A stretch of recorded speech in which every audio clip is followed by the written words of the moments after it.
ఉన్నప్పుడు అనుభవాలు ఆ కుమారుడు ప్రవర్తించిన ప్రవర్తన ఆయన మాట తీరు ఆ స్థితులన్నీ వారు జ్ఞాపకం చేశారు. తండ్రి కుమారుని కోల్పోయినటువంటి బాధ మా తండ్రికి తెలుసు. యేసు ప్రభు వారు భూమి మీద ఆయన ఉన్నప్పుడు ఆయన కూడా చాలా సంగతులు సభ్య సమాజం అయితే క్రీస్తు నందు విశ్వాసులైనటువంటి మనము ఎలా ఉండాలనే సంగతులు ఆయన చెప్పారు. ఆయన శిష్యులు చెప్పారు, అపోస్తలుడైనటువంటి పౌలు చెప్పాడు. అపోస్తలుడైన పౌలు తెస్సలోనికే సంఘానికి రాసినటువంటి మొదటి ఉత్తరం 4వ అధ్యాయము 13వ వచనంలో, సహోదరులారా నిరీక్షణ లేనప్పుడు మీరు దుఃఖపడుతున్న నిమిత్తము నిద్రించిన వారి గురించి మీకు తెలియకుండా మాకు ఇష్టం లేదు. యేసు మృతి పొంది తిరిగి లేచిన నమ్మిన యేసు చనిపోయి తిరిగి లేచినని మనం నమ్మాలి. ఎవరు నమ్మాలి? క్రైస్తవ విశ్వాసం. బెస్ట్ ఎగ్జాంపుల్ లేకపోతే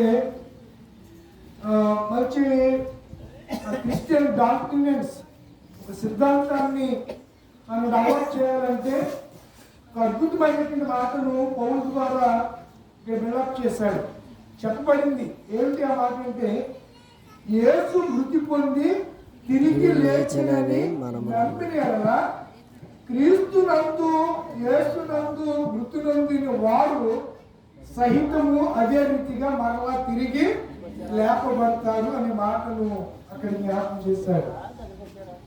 ఈ లోకంలో మనకి ఈ విషయాల్లో చాలా అవగాహన లోపం, లేకపోతే కొన్ని విషయాలు మనకు తెలియకుండానే దేవుణ్ణి గణపరచవలసిన విధంగా, దేవుణ్ణి మహిమపరచవలసిన విధంగా మహిమపరచలేకపోతూ ఉంటాం. చాలా మంది ఈ కండోలను చెప్పేవారు అన్యజనుల వల్లే వారి ఆత్మకు శాంతి కలగాలి అని చెప్తూ ఉంటారు. ఆత్మకు ఇంకా శాంతి సమాధానం అనేది గుండె ఉండగానే, ధనవంతుడు చనిపోయాడు, వెంటనే సమాధానం లేని స్థలానికి వెళ్ళిపోయాడు. ఎక్కడికి వెళ్ళాడు? నరకానికి. లాజరు చనిపోయాడు, సమాధానం కలిగిన స్థలానికి వెళ్ళాడు. సమాధానం లేని స్థలానికి ధనవంతుడు వెళ్తే, పీస్ సమాధానం కలిగిన స్థలానికి ఎవరు వెళ్ళారు? లాజరు వెళ్ళాడు. వెంటనే కాదు, అబ్రహాం రొమ్మున ఆనుకున్నాడు. కనుక ప్రభునందు మృతి నొందిన మృతులు ధన్యులు. నిజమే, వారు తమ ప్రయాసములను ఏం పొందుతున్నారు? విశ్రాంతి అంటే నెమ్మది పొందుతున్నారు. ఎవరు? ప్రభునందు మృతి నొందిన మృతులు. ఇప్పుడు పరలోకం ఎవరు వెళ్తారంటే ప్రభునందు నిద్రించిన వారు. సమాధానమైన స్థలంలో ఎవరు ఉంటారంటే ప్రభునందు మారు మనసు పొంది క్రీస్తును రక్షకునిగా అంగీకరించిన వారే ఎక్కడ ఉంటారు? ప్రభువుతో ఉంటారు. అప్పర్ ప్లేస్, నెమ్మది పొందే స్థలం, ప్యారడైజ్ అంటారు దీన్ని. పరదేశు ఏంటండి? ప్యారడైజ్ అంటే పరదేశు, వనం. ఆ పరదేశంలో ఎవరుంటారు? పౌలు గారు యేసు మృతి పొంది తిరిగి లేచినని నమ్మిన ఎడల, ఎవరైతే యేసు నా పాపాల కొరకు చనిపోయాడు, నన్ను నిత్య రాజ్యానికి తీసుకువెళ్ళడం కోసం ఆయన తిరిగి పునరుద్ధానుడయ్యాడు. పునరుద్ధానం అంటే రిజరక్షన్ అంటారు. ఏమంటారు? రిజరక్షన్, పునరుద్ధానం అయ్యారని ఎవరైతే నమ్ముతారు, వారి భూలోక యాత్రను ముగించగానే వారు ఉండేది ఎక్కడ చెప్పండి? చెప్పండి, పరలోకం. మోషే ప్రార్థన చేశాడు, 2 ఆరాధనలు వాళ్ళు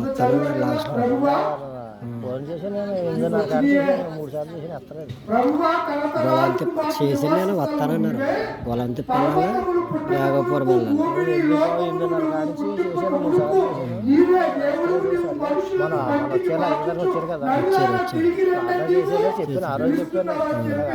నేను కూడా చేసిన పొద్దుట ఎత్తారు. 7:30 టైంకి 90వ కీర్తన మోషే ప్రార్థన. 7:30 చేశాను. ఆ ప్రార్థన ఎక్కడ చేశాడు? అప్పటికి ఆరాధనలో పాల్గొంటారు, అక్కడికి వెళ్ళిపోతారు. మోషే చనిపోవడానికి కొద్ది నిమిషాల ముందు మోయాబు మైదానంలో పిస్కా అనే కొండ దగ్గర అతడు ఆ ప్రార్థన చేసి కొండెక్కాడు. కొండెక్కి ప్రభు సన్నిధికి వెళ్ళిపోయాడు. శరీరం ఎక్కడుందో ఎప్పుడు కూడా తెలీదు, ఎవరికి తెలియదు. దాని గురించి యోనా పత్రికలో రాస్తాడు. మికాయేలు వచ్చి ఎవరితో వాదిస్తున్నాడట? సాతానుతో. అపవాది వాదిస్తే రోడ్డు మీద అని చెప్పి మికాయేలు ప్రభు నిన్ను గద్దించుడు కానీ ఎవరితో అన్నాడు? లూసిఫర్తో అన్నాడు, అపవాదితో అన్నాడు. మోషే శరీరం కనాను దేశంలోకి పట్టుకెళ్ళడానికి, ఎముకలు పట్టుకెళ్ళడానికి కూడా అవకాశము దొరకలేదు. ఏసేపు అన్నాడు 430 సంవత్సరాల తర్వాత దేవుడు నేను చనిపోతాను, తప్పనిసరిగా మీరు ఎక్కడికి వెళ్తారు? కనానికి వెళ్తారు. మనం కనాన్ నుంచి ఇక్కడికి వచ్చాం ఐగుప్తుకి. ఈ గోషేను ప్రాంతంలో మనం ఉంటే మరలా తిరిగి మనం ఎక్కడికి వెళ్తాం? ఐగుప్తు దేశానికి, మళ్ళీ ఐగుప్తు కనాను దేశానికి. నా తండ్రికి అబ్రహాము, ఇస్సాకు, యాకోబులు అనే నా తండ్రులకు వాగ్దానం చేసిన దేశానికి మనం మరలా తీసుకుని వెళ్తాడు. అప్పుడు నా సహోదరులారా, మీరు నా ఎముకలను ఎక్కడ తీసుకెళ్ళాలి? అందుకే ఇప్పటికి కూడా ఎప్పుడో సిరియాలో మసాద్ అనే ఇంటెలిజెన్స్ వ్యవస్థకు చనిపోయిన అతను 50 సంవత్సరాలు అయిపోయింది. ఆయన మృతదేహము ఎక్కడ బాధపట్టిందో ఆ ఎముకలు తలుపులు పట్టుకొచ్చేసారు ఇజ్రాయేల్. మన రీసెంట్ గా సిరియాలో జరిగినటువంటి యుద్ధం. అంటే వాళ్ళ యొక్క విశ్వాసం పితరుల దగ్గరికి చేర్చబడాలి. పితరులు అందరూ కూడా ఎక్కడ ఉండాలి? పరదేశంలో, పరలోకంలో ఉన్నారని యేసు ప్రభువే చెప్పాడు. మత్తయి సువార్త 22వ అధ్యాయము 34వ వచనం. మత్తయి ఎప్పుడో పూర్వం చనిపోయిన వాళ్ళు నాతో ఉన్నారు అని చెప్పేసి చెప్పాడు. చదవండి మత్తయి సువార్త 22వ అధ్యాయము. అది చెప్తారు కదా, ఈ లోకం మనది కాదు, ఈ లోకం మనది కాదు, మనతోటి ఏమీ రాదు. 22 అన్నారు మనిషిని భక్తని మాట. ఈ లోకం మనది కాదు, మనతోటి ఏమీ రాదు. మనమంతా కాలం ఉన్నా ఒకనాడు అల్లాగన్నా, ఆనాడు ఉన్నామన్నా మనముందని ఎరాలన్నా. ఈ లోకం మనది కాదు, మనతోటి ఏమీ రాదు. ఎంత సార్? 22వ అధ్యాయం 4వ వచనం. కిందకు వచ్చి 34, 36 వెళ్ళిపో. అక్కడ కూడా కాదు. మత్తయి సువార్త 22వ అధ్యాయము. నేను అబ్రహాము దేవుడను, ఇస్సాకు దేవుడను. ఎన్నో వచ్చినవి మరి చూడాలి. మరి 34 అన్నాడు. సబ్జెక్టు వెళ్తున్నప్పుడు ఆదరణ కొరకు మనం చెప్పబడే మాటలు మీరు ఆ ట్రాక్ లోకి రావాలి. ఆ ట్రాక్ లోకి రావాలి. క్రైస్తవులుగా మనకు సందర్భానుసారంగా మాట్లాడుకునే విధి విధానాలు ఉన్నాయి. ప్రభు కూడా మరణం సంభవించినప్పుడు మరణానికి సంభవించిన సంగతులు చెప్పాడు. నిత్య జీవానికి సందేశం ఇస్తున్నప్పుడు నిత్య జీవ సంగతులు, పరలోక సంబంధమైన సంగతులు ఆయన చెప్తూ ఉండేవాడు. చదువురా, నేను అప్పుడు మృతుల పునరుద్ధానం గురించి అలా కానీ చదవాలి.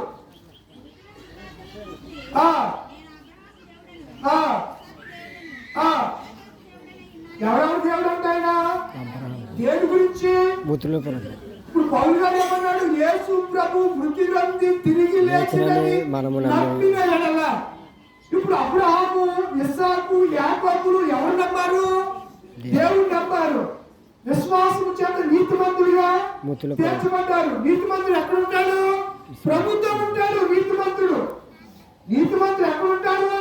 నీతిమంతుడు ఉండే స్థలం. దేశం గారు పాడతారు కదా, ఎవరు సమీపించలేని తేజస్సులో నివసించునా యేసయ్యా, నీ మహిమను ధరించిన పరిశుద్ధుడు నా కంట పడగానే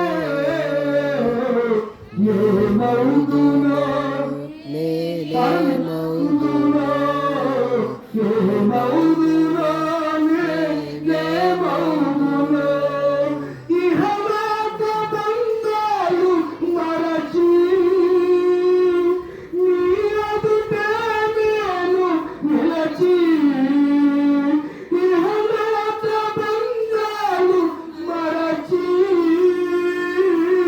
నీ ఎదుటే నేను నిలచి నీచు బహుమతులు నే స్వీకరించి నిత్యానందముతో పరవశించువేళ ఏమవుదునో ఏమవుదునో ఏమవుదునో ఏమవుదునో ఎవరు సమీపించలేని తేజస్సులో వసించుగా యేసయ్యా.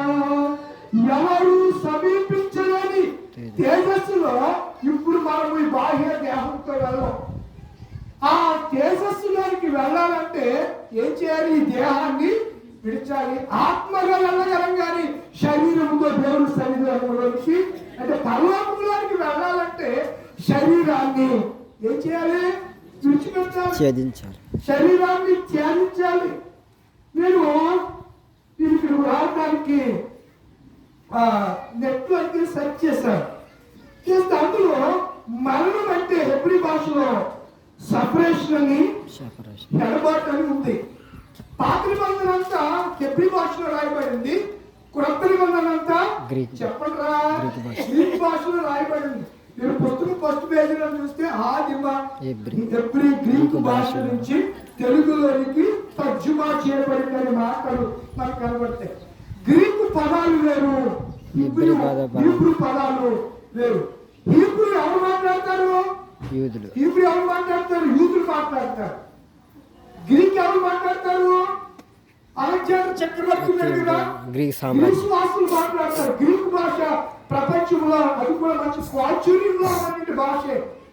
ప్రపంచంలో ఈ రెండు భాషలు చాలా పురాతనమైనవి. వీటి మీనింగ్ వేరు. తెలుగులోకి వచ్చేసరికి వీటి అర్థాలు మారిపోతూ ఉంటాయి. అయితే హెబ్రీ భాషలో సపరేషన్ ఎడబాటు. డాక్టర్ బిల్లీ గ్రాహం గారు తెలుసా మీకు? తెలుసా?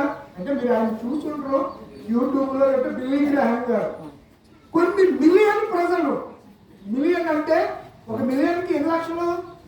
10 మిలియన్ కి ఎన్ని లక్షలు? 10 లక్షలు. మిలియన్ అంటే 10 లక్షలు. ఒక మిలియన్ కి 10 లక్షలు. కొన్ని వేల మిలియన్ ప్రజలకి సువార్తను ప్రకటించాడు. మీకు కావాలంటే యూట్యూబ్ లో కానీ నెట్ లోకి వెళ్ళి మిలియన్ కి ఎన్ని లక్షలు అంటే అందులో వస్తారు. దీని గురించి బుర్ర పాడు చేసేసిన అవసరంలా. తెలియదు కదా, మీకు తెలీదు. అంత మైండ్ మిచ్చుంటే ఆ నాలెడ్జ్ ఉండకపోవచ్చు. ఎందుకంటే దాని గురించి మనం తెలుసుకోవాలంటే ఒకసారి అమెరికాలో చూసినా మీకు ఇబ్బంది లేదు. సరే, మనం అంటే సపరేషన్, ఎడబాటు. దేని నుంచి ఎడబాటు? కుటుంబం నుంచి ఎడబాటు, భార్య నుంచి ఎడబాటు, సంఘం నుంచి ఎడబాటు, ఈ లోకం నుంచే ఎడబాటు. ఈ లోకం నుంచి ఇంకొక లోకం. విగ్రహం గారు అంటారు కదా, నేను చనిపోతానని మీరు నాకు కండోలేషన్ కానీ ఎవరు చెప్పారు? చెప్పేస్తారు మిమ్మల్ని అన్నాడు ఆయన. బతుకుండగా 98 సంవత్సరాలు బతికాడు ఆయన. 2 సంవత్సరాలు బిల్లీ గ్రాహం గారు చచ్చిపోయారు అని ఎవరికి చెప్పలేదు. ఎవరు చెప్పండి అసలు. పెద్ద పెద్ద ప్రపంచ దేశంలో పేరెక్కిన సేవకులు అందరూ వస్తారు నా సంతాప సభకి, కండాలని చెప్తారు. అప్పుడు బిల్లీ గ్రాహం గారు చనిపోయారు అని చెప్పొద్దు. ఆయన అడ్రస్ చేంజ్ అయింది. ఆయన ఒకప్పుడు భూమి మీద జీవించారు. ఇప్పుడు ఆయన పరలోకంలో ఉంది. ఆయన అడ్రస్ పరలోకంలోనికి ఆయన వెళ్ళాడని చెప్పండి. పౌరు గారు అని అంటాడు. మన పౌరస్థితి పరలోకంలో ఉంది. పౌరస్థితి ఈ ఫండమెంటల్స్ రైట్స్ కానీ ప్రాథమిక హక్కులు అంటాం భారతదేశంలో. స్వేచ్ఛ సమానత్వాలు భారతదేశంలో భారతీయ పౌరుడిగా ఈ దేశం నీకు కొన్ని వెసులుబాట్లు కలిగేస్తున్నాయి. నీకు నచ్చిన మతాన్ని నువ్వు స్వీకరించవచ్చు, ఆరాధన నీ దేవుడిని నువ్వు ఆరాధించుకోవచ్చు. రేషన్ కార్డు అని, ఆధార్ కార్డు అని, ఫాన్ కార్డు అని, ఇంకేయో కార్డులు, రకరకాల కార్డ్స్ ఉన్నాయి. ఒక బ్యాంక్ అకౌంట్ ఓపెన్ చేయాలంటే ఈ లోకంలో ఏదో card, passport, driving licence, current bill, ఇంటూ పన్ను రసీదు ఏదో చూపించాలి. ఎందుకని నువ్వు భారతీయ శిక్షణ తెలియడానికి ప్రూఫ్ అది. భారతీయ పౌరసత్వం సిటిజన్. ఈ లోకంలో భారతదేశంలో సిటిజన్ పౌరుడుగా నువ్వు గుర్తింపబడాలంటే ఏదో ఒక కార్డు నువ్వేం చేయాలి? చూపించాలి. చూపిస్తేనే ఓ ఇల్లు రిజిస్ట్రేషన్ అవుతుంది, చూపిస్తేనే ఓ బైక్ నీ పేరున రిజిస్ట్రేషన్ అవుతుంది, ఒక కార్ రిజిస్ట్రేషన్ అవుతుంది. ఏదైనా చెయ్యాలంటే ఈ లోకంలో ఒక ప్రూఫ్ కావాలి, ఎవిడెన్స్ కావాలి. మరి పరలోకం వెళ్ళాలంటే మన అడ్రస్ ఎవరు? ఈయన ఎవరు? మోషే గారు ఏమన్నారు? ప్రభువా అడ్రస్ ఎక్కడుంది? పరలోకం. అక్కడి నుంచి ఎక్కడికి వచ్చామండి బాబు. ఎక్కడి నుంచి ఎక్కడికి వచ్చాం? తల్లి గర్భంలో తండ్రి నుంచి, తల్లి నుంచి 9 మాసాల తర్వాత భూమి మీదకి వచ్చి శరీరాన్ని దాచుకుని 60 సంవత్సరాలు 70 సంవత్సరాలు బ్రతికిన తర్వాత ఎప్పుడు పిలుస్తాడో దేవుడు పిల్లలు. కరోనా వచ్చిన తర్వాత ఎవడెప్పుడు డెత్ అవుతున్నారు ఎవరికి తెలియలేదు. ఎదుట్లోనే చాలా మంది, ఈయనే కాదు సోదరుడు ప్రదీప్ కుమార్, చాలా మంది కరోనా వ్యాక్సిన్ వేసుకున్న తర్వాత అందరూ చాలా మందికి ఈ హార్ట్ స్ట్రోక్స్ బాగా ఎక్కువైపోయాయి. Heart strokes. చిన్నపిల్లలకు కూడా హార్ట్ స్ట్రోక్ వస్తుందండి. యవనస్తులకు వచ్చేస్తుంది, వృద్ధులకు వచ్చేస్తుంది. మనం మా ఇంటి పక్కన 70 సంవత్సరాలు మన అనుకుని స్ట్రోక్ వచ్చి కాలం చేశారనుకోండి, 70 సంవత్సరాలు ఉంటుంది. నాకు వరుసకి మామ అవుతుంది, చనిపోయింది. సడన్గా చనిపోయింది, నెప్పుడులోనే చనిపోయింది. ఏంటంటే స్ట్రోక్ వచ్చి చనిపోయింది. మరి ఇలాగా అర్థాంతరంగా ఈ లోకాన్ని విడిచిపెట్టేస్తున్నారు. మనం దేవుని నిందలేయగలమా? మరి యోగు కుమారులు అర్థాంతరంగా చచ్చిపోయారండి. తుఫాను వచ్చింది, ఇల్లు కూలిపోయి చచ్చిపోయారు. భార్య వచ్చి అంటుంది, వారు దేవసాలడా ఇంకా ఎక్కడ దేవుడు నీకు ఇంత చేసేసాడు, నీ ఇంట్లో నీ 10 మంది కుమారులు, కూతుర్ని, అందమైన కూతుర్ని అందరూ వెళ్ళిపోయారు, నువ్వు ఒక్కడు నా దేవుడు అంటున్నావు అంటే ఆయన ఏమన్నాడమ్మా? యెహోవా ఇచ్చాను, యెహోవా తీసుకుపోయాను, యెహోవా నామమునకు స్తుతి కలుగును గాక అని చెప్పాడు. ఏదో వండర్ఫుల్ వాడు కదా. మనము ఏదైనా జరిగినప్పుడు ఎందుకు నాకే జరగాల, నా కుటుంబంలో జరగాల, ఎందుకు ఇలా జరిగిందనో చించుకుంటూ ఉంటాం, ఆలోచనలు పడిపోతూ ఉంటాం. అన్యాయం చేశాడు. దేవుడు ఎప్పుడు అన్యాయం చేస్తాడు? దేవుడు ఎవ్వరికి అన్యాయం చేయడు. దేవుడు వాటిని ప్రవచన రీతిగా సాల్మన్ రాజు గారు మనకి ఇచ్చిన మాట, ఇదిగో విధులు వచ్చి వరకు నేను ఎత్తుకునే వాడును నేను. విధు పట్టుకుని ఒక తల్లి ఏ రీతిగా అయితే ఆదరిస్తుందో బిడ్డ లేని లోటును తీర్చగలిగిన వాడు, తల్లిగా తండ్రిగా తీర్చి ఆదరించి హక్కులు చేర్చగలిగిన వాడు మన పరలోకపు తండ్రి. దేవుడు స్తోత్రం కలిగింది. ఆమె దేవుడు ఏదైనా చదివానండి. నేను అందుకే అంటాను, ఈ మధ్యలో బాగా యూట్యూబ్లో ట్రోల్ అవుతుంది, ఏదైనా చేయగలవు కథ మొత్తం అని మార్చేస్తాడండి. అట్ని చిట్టుకోవాలనిపించి అడిగితే ఏదైనా చేయగలడు. ఎందుకు పిలిచాడంటే పిలవటం దేవుడు చిత్తమైందంటే.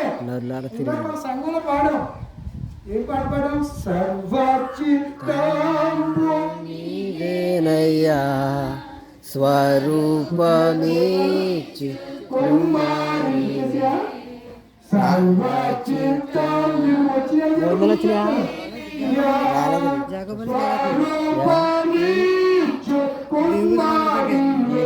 భోజనాలు రమ్మని భోజనాలు రాలని వాళ్ళు మాట చెప్పాను. అదే అంటున్నాను చెప్పి నువ్వులేం కాదు. భోజనం రాత మనం ఏం చేస్తాం? వచ్చిన వాళ్ళని తినకుండా వెళ్ళిపోతాం. అదే చెప్తాను.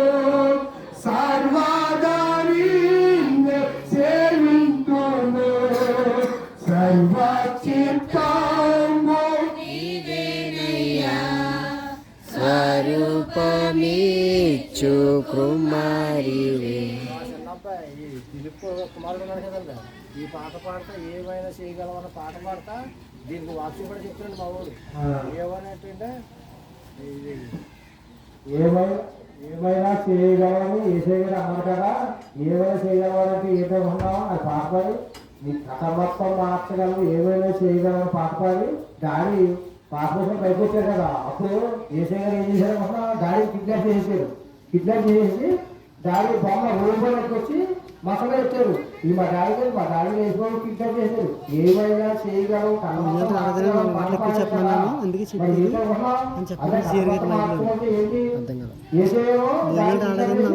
చెప్పాను అని మైక్ చెప్పాను అన్నాడు. దానికోసమే అన్నాడు. వినలేదేంటి అన్నారు, భోజనాలు వచ్చేసి లేకపోతే ఆపేతానండి అంటున్నాడు అలా దేవుడు దేవుడైనా అన్నాడు. అన్నారు అలా చెప్పు. దేవుడు అసాధ్యమంటూ ఈ రాజు 4 దినాల తర్వాత వ్యాపారం ఆయనకి ఏమన్నా అసాధ్యమైందా? చెప్పలేదా? ఏపడా లేదా? వాళ్ళ అక్కతో ఏం చెప్పాడు ఏసయ్య? నమ్మితే దేవుడు మహిమని చూస్తా నమ్మమన్నాడు. ఎవరిని? మారుతున్నాయి మారుతామని మరి ఎంత అన్నాడా? అనలేదు. ఆల్రెడీ ఆమె విశ్వాసంలో స్థిరంగా ఉంది.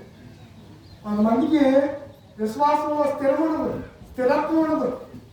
అక్కడికి ఊగుతూ ఉంటారు, గాలికి వెళ్ళి ఊగినట్టు. మరి ఆ స్టాండర్డ్ అయిపోయింది, మంచి స్టాండర్డ్ ఉమెన్. కానీ మార్తకి అంత స్థిరత్వం లేదు.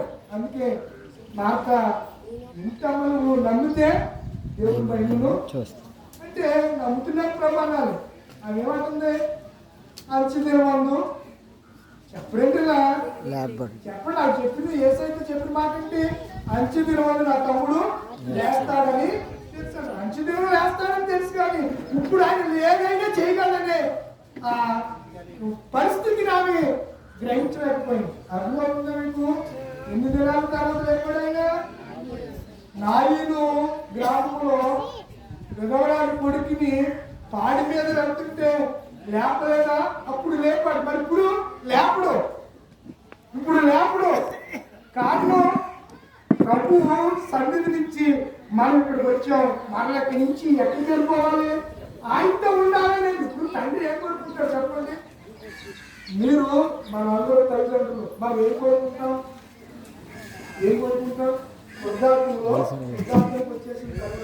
ఎలా వచ్చాడు సార్? ఎలా వచ్చాడు? కూర్చోండి. అక్కడ ఎందుకు? ఎక్కడే కూర్చోండి. ఎక్కడే కూర్చోండి. ఎలా కూర్చోండి? నేను చిన్నప్పుడు వాడిని ఎలా పెంచాలో, ఎలా మాట్లాడాలో అలా ఇప్పుడు కూడా నా పిల్లలు నాతో ఉండాలి. నాన్న నీకు ఏం కావాలి అని అడగాలి అని చెప్పి ఎవరు కోరుకుంటారు? తండ్రి కోరుకుంటాడు. మరి ఎంతకాలం తండ్రి నుంచి ఈ భూమి వచ్చి ఈ భూమి సర్వస్వరూపుడు బతికేస్తుంటే దేవుడు ఎలా ఉండగలరండి? అందుకే ఆయన ప్రేమించిన వారిని ఆయన దేవుడు ముందుగా ఆయన సన్నిధికి పిలుస్తాడు. అంటే పిలిచినప్పుడు ఎందుకు పిలిచావు నాకు వచ్చిందంటే దీని వెనకాల దేవుడిని కృపేదలు ఉంటాడు. నేను 2016లో ఒక యాక్సిడెంట్లో మా తమ్ముడు చనిపోయాడు. ఇద్దరు బండి మీద వస్తున్నాం. వస్తుంది గడప దగ్గరికి వచ్చేసరికి యాక్సిడెంట్ అయింది. యూనికార్ బండి ఆ రోజుల్లో ఈ భీమవరం ఎక్కడ దొరకకపోతే రాజమండ్రి వెళ్ళి పట్టుకొచ్చాను. ఆ రోజులో 1,05,000 ఆ బండి 2016. అది బ్యాన్ చేస్తున్నారంటే ఆ బండి నేను మొక్కుతూ తీసుకొచ్చాను. ఒకరోజు అర్ధరాత్రి కూడా ఇలా ఇద్దరు ప్రయాణం చేస్తున్నాం. దొంగల్ని ట్రైస్ అవుట్ చేయడానికి, దొంగలు పట్టుకోవడానికి వెళ్తున్నాం. ఇంట్లో వచ్చి కోళ్ళు పట్టుకొని వెళ్తున్నాం. గడపడికి వచ్చేసరికి ఆ దొంగ మా పాట కూడా అయ్యే సంఘంలో ఆ విషయాలు చెప్పలేదు. వాడు రాయించుకుని నా బండి పోతే నా బండి కంట్రోల్ 120, 130 స్పీడ్లో కిలోమీటర్ స్పీడ్లో వెళ్తున్న బండి ఒకసారి అదుపుతోటి గడపడి పక్కన ఉన్నటువంటి బ్రిడ్జ్ కన్ను ఎక్కువ వదులుకుంటుంది. కొంచెం ఎదురుగా తాటి చెట్టు కొంచెం తమ్ముడు స్పాట్లో చనిపోయారు. ఆ సమయంలో కూడా నేను ఎందుకు ప్రభావం ఇలా జరిగింది అందరూ వచ్చి నన్ను అంటూ ఉండేవారు. నన్ను వాదార్చడానికి ఏవే మాటలు చెప్తూ ఉండేవారు. వాక్యం తెలిసిన వాడిగా, ప్రభుని వ్యక్తిగత రక్షకునిగా, ఆ వాక్యాన్ని ప్రచురించేవాడిగా నేను అనుకున్నాను. ఇది చెప్తాం. వాడు చనిపోయి ప్రభు సన్నిధికి వాడు వెళ్ళిపోయాడు. ఈరోజు వాడి పిల్లల్ని, ఆ తండ్రి లేని పిల్లల్ని పక్షంగా దేవుడు ఉంటానని బైబిల్లో విధవరాల పక్షంగా వ్యాధి ఆ మాట అసలు చూసే తప్పకుండా ఈరోజు నా తమ్ముడు పిల్లలు ఉన్నతమైన విద్యను అభివృద్ధిస్తున్నాడు. ఓ అమ్మాయి మెడిసిన్, ఇంకొకడు తిరుమల కాలేజీలో 8th క్లాసు. అంటే నేను అంటాను, ఒకవేళ ఈ లోక గురించి ప్రభు అక్కడికి ఆ ఇంటి యజమాని పిలిచిన ఆ కుటుంబాన్ని బట్టి దేవుడు ఏం చేయడు? విడనాడు వాడు కాదు, దేవుడు విడిచిపెట్టేసేవాడు కాదు. ఆ కుటుంబ బాధ్యతలన్నీ ఇది వదలుకొని ఎవరు చూసుకుంటారు? యెహోవా చూసుకుంటాడు, దేవుడు చూసుకుంటాడండి. ఇంకా తమ్ముడు సహోదరుడు పిడకాల ప్రదీప్ కుమార్ విడిచి వెళ్ళినటువంటి వారి తల్లికి కానీ వారి తండ్రి కానీ, ఆ తోబుట్టుకి వారి బ్రదరు, వారి ఇంటి పేట వాళ్ళు, వాళ్ళందరికీ సంఘాన్ని చెప్పి దేవుడు ఎవరిని విడిచిపెట్టేవాడు తగు రీతిగా తగిన కాలంలో కార్యాలు చేస్తారు. ఊహించలేని గొప్ప కార్యాలు రాబోయే దినాల్లో తప్పగా చేస్తారు. దైవజనులు మాస్టర్ గారు నమ్మచ్చుకొచ్చారు. నిమిషాలు వారు కూడా భోజనానికి రాలేదు, అది వస్తూ ఉంటే ఆయన ఆపేస్తారు. కొంచెం సమయాన్ని వారికి 10 నిమిషాల్లో మన దైవజనులు మాస్టర్ గారు అవరే జాగ్రత్త గారు ఈ కుటుంబం వరకు కొన్ని ఆత్మాలు చెప్పారు. సరే ముగిస్తున్నాను. ఏం చెప్పాను నేను? యేసు మృత్యు పొంది తిరిగినని నమ్మితే నమ్మిన వాటిని దేవుడు ఎవరితో వెంట పెట్టుకొస్తాడు? ప్రభుతో, ఆయనతో కూడా వెంట పెట్టుకొస్తాడు. అప్పటి వరకు మనం శరీరంలో ఉంటే మనం కొనుక్కోవడానికి ఏమవుతుంది? మేఘం వస్తుంది. మేఘం మన కాళ్ళ కిందకి రాగానే మనం కూడా ఎక్కడికి వెళ్తాం? మధ్యాకాశంలోకి వెళ్తాం. మధ్యాకాశంలో ఎవరుంటారు? ప్రదీప్ ఉంటాడు. ప్రదీప్ ఆ భూస్థాపన నుంచి ఏమన్నా ఆ స్థలం నుంచి ఎలా వెళ్ళాడు మనకి తెలియదు. అదృశ్యుడిగా ఒక శరీరాన్ని దాచుకుని మహిమ శరీరం ఎక్కడికి వెళ్ళిపోతాడు? ఈ మత్స్యమైన శరీరాన్ని విడిచిపెట్టేస్తాడు. అమర్చి శరీరాన్ని మహిమ శరీరం దాచుకుని మధ్యాకాశంలోనికి వెళ్తాడు. మధ్యాకాశంలో ఎవరుంటారు? వేవేల దూతలతో ప్రభువు వేచి చేస్తూ ఉంటాడు. అప్పటి వరకు సజీవులుగా నిలిచి మనం మేఘముల మీద అక్కడికి కొనుక్కోబడతాం. ఆ ప్రదీపుని గారు మనం పోగొట్టుకునే వాళ్ళు ముఖాముఖిగా చూస్తాం. కాగా మనము ప్రభువుతో ఉంటాం అని చెప్పి 18లో వచ్చి రాస్తాడు. ఈ మాటల చేత ఒకరినొకడు ఏం చేసుకోవాలి? ఆదరించుకోండి. ఈ మాటల చేత ఏ మాటని చెప్పాడు కదా, నిరీక్షణ ఇతరుల వల్లే యేసు మృతి పొంది నమ్మినే కదా దేవుడు ఆయన కూడా లెక్కబెట్టి ఈ మాటల చేత క్రీస్తుని బట్టి ఆదరించబడాలండి. మనుషుని మాటలు ఎవరో సోదరులు చెప్తారు, నాకు ఎక్కడ వెళ్ళిపోతూ ఉంటారు. మనము దేవుడి గురించి చెప్పాలి, దేవుడినే బయటపరచాలి. దేవుడి మాటల చేతనే కుటుంబం ఏం చేయాలి? ఆదరించాలంటే మనుషుని మాటలు మనుషులకి నీటి మీద బుడగలాంటి గాలి మాటలు అవన్నీ వట్టి మాటలు. దేవుడు వారికి ఆకాశ భూమి గతించిన దేవుడి మాట నిల్చుండేదని కొల్లైనను సొల్లైనను తట్టుకోడు. ఇంకా ఆ మాటల చేత ఈ కుటుంబాన్ని ఆదరించడానికి ఇచ్చేసిన మీ అందరికీ శ్రేష్టమైన సమయంలో కొన్ని మాటలు చెప్పడానికి దేవుడు కృపనిచ్చాడు. మాట చేత సాల్మన్ రాజు గారు కుటుంబం, ఆయన విడిచి వెళ్ళిన కుమారుని యొక్క కుటుంబం, సోదరి కుటుంబం, అలాగే సోదరుని కుటుంబం, బంధుమిత్రులు, కుటుంబంతో రక్ష బంధువులు, ఇంకా చాలా మంది వగైరా ఆ కుటుంబాలన్నీ వార్తని చేత ఆదరించబడును గాక. ప్రాముఖ్యమైన